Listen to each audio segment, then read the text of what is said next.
ये कक्षा 10 की प्रश्नावली 1.2 है। एक्सरसाइज 1.2 यूपी और सीबीएसई में ये कोर्स है।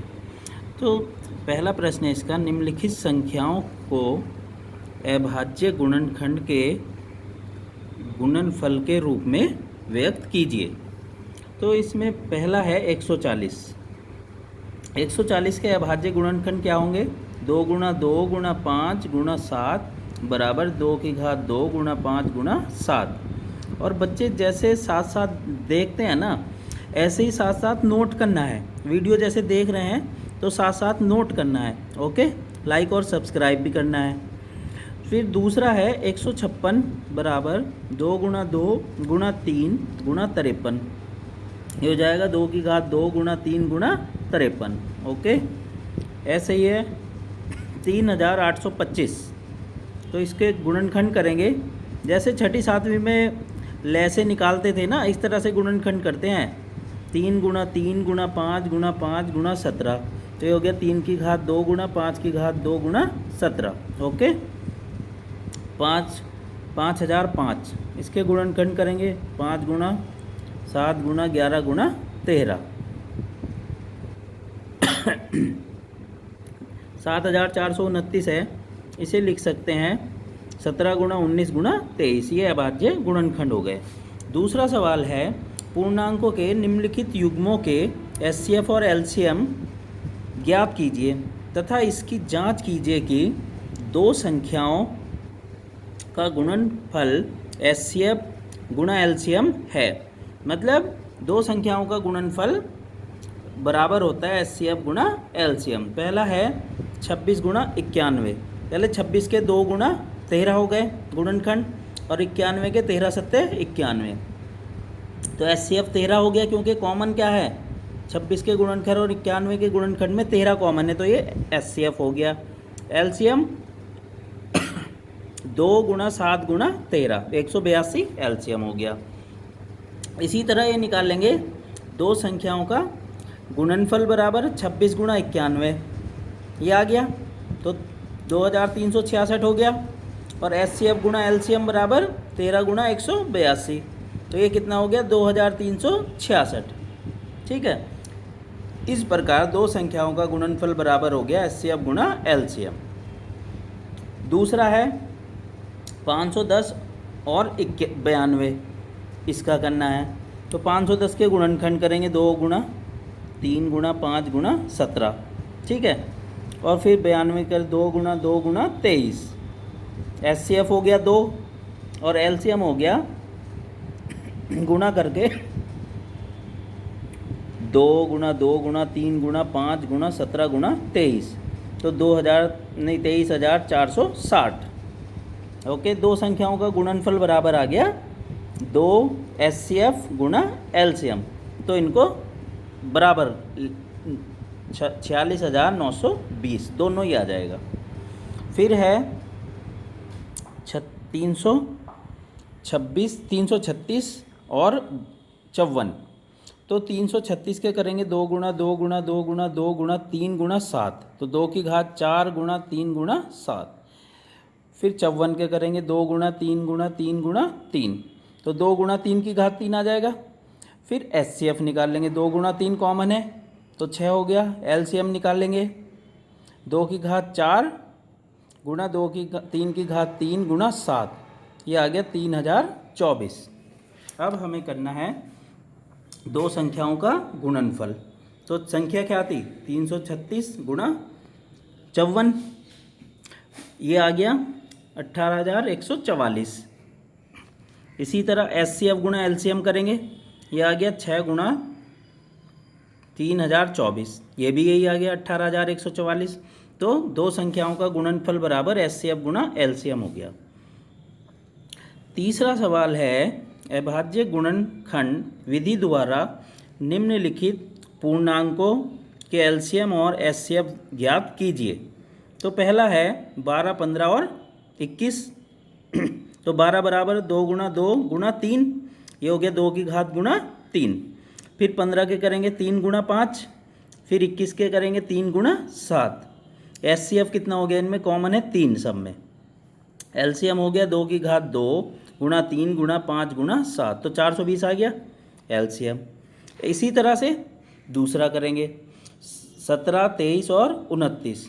इसमें कुछ कॉमन नहीं है, इसलिए एचसीएफ क्या होगा 1, और एलसीएम 17 गुणा 23 गुणा 29, इनका गुणनफल 11,339। ओके, इसी तरह करेंगे 8, 9 और क्या है 25। तो 8 के हो गए 2 गुणा 2 गुणा 2, तो 2 की घात 3 भी लिख सकते हैं। 9 के हो गए 3 गुणा 3, 3 की घात 2 लिख सकते हैं। 25 के हो गए 5 गुणा 5, 5 की घात 2 भी लिख सकते हैं। तो एलसीएम हो गया 2 की घात 3 गुणा 3 की घात 2 गुणा 5 की घात 2, तो 8 गुणा 9 गुणा 25, तो ये हो गया 1800 इसका एलसीएम। इसी तरह करेंगे, चौथा सवाल है एचसीएफ 306, 657 बराबर 9 दिया है, तो एलसीएम 306, 657 ज्ञात कीजिए। इसका एलसीएम निकालना है। एचसीएफ दिया है, दो संख्या दी हैं, तो एचसीएफ हमें दिया है 9, तो सूत्र लगा देंगे एलसीएम बराबर दो संख्याओं का गुणनफल बटे एचसीएफ।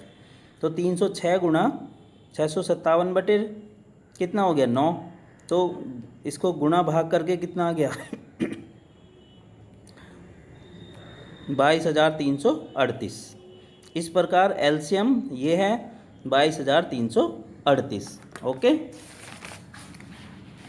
अब है अगला 5वां क्वेश्चन। जांच कीजिए कि क्या किसी प्राकृत संख्या n के लिए संख्या 6 की घात n अंक 0 पर समाप्त हो सकती है। इसमें क्या करना है, यदि कोई संख्या अंक 0 पर समाप्त हो सकती है तो वह 10 से विभाजित होती है, या दूसरे शब्दों में क्या कह सकते हैं, यह संख्या 2 और 5 से विभाजित होगी।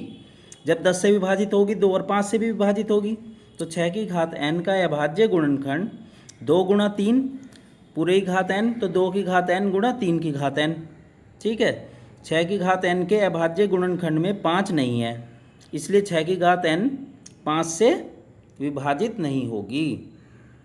अंकगणित की आधारभूत प्रमेय की अद्वितीयता हमें यह निश्चित करती है कि 6 की घात n के गुणनखंड में 2 और 3 के अतिरिक्त और कोई अभाज्य गुणनखंड नहीं है।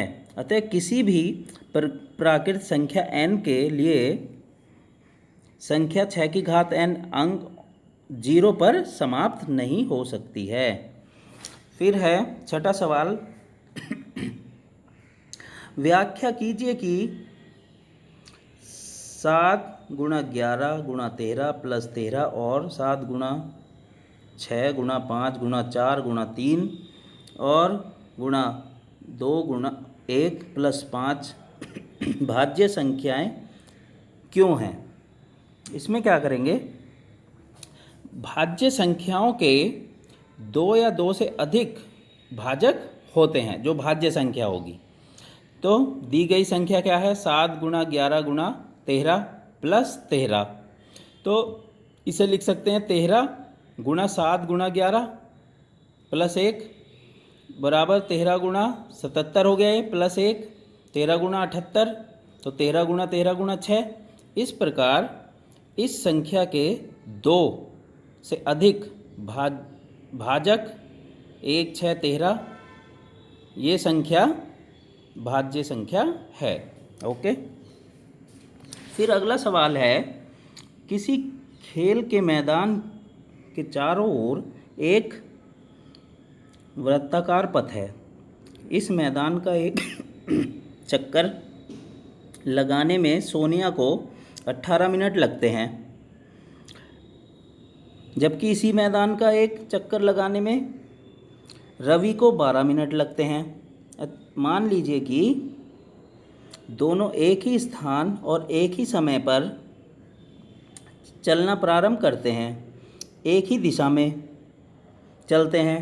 कितने समय बाद वे पुनः प्रारंभिक स्थान पर मिलेंगे।